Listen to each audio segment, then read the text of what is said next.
पाप की जड़। राजा चंद्रभान ने एक दिन अपने मंत्री शूरसेन से पूछा कि पाप की जड़ क्या होती है। शूरसेन इसका कोई संतोषजनक उत्तर नहीं दे पाया। राजा ने कहा, इस प्रश्न का सही उत्तर ढूंढने के लिए मैं तुम्हें 1 माह का समय देता हूँ। यदि दी गई अवधि में तुम सही उत्तर नहीं ढूंढ सके तो मैं तुम्हें मंत्री पद से हटा दूंगा। राजा की बात सुनकर शूरसेन परेशान हो गया।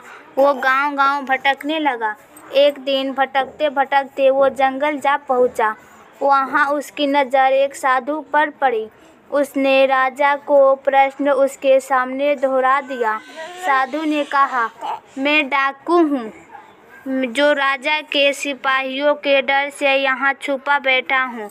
वैसे मैं तुम्हारे प्रश्न का उत्तर दे सकता हूँ, लेकिन इसके लिए तुम्हें मेरा एक काम करना होगा।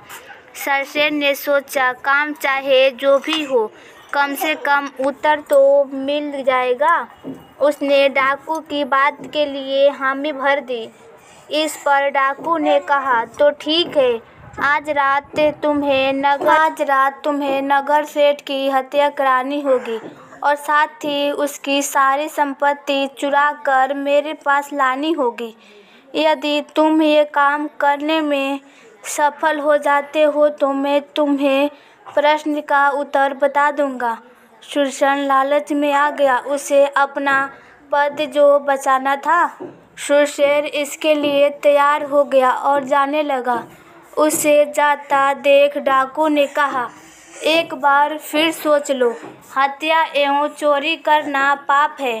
शूरसेन ने कहा, मैं किसी भी काल में अपना पद बचाना चाहता हूँ और इसके लिए मैं कोई भी पाप करने के लिए तैयार हूँ।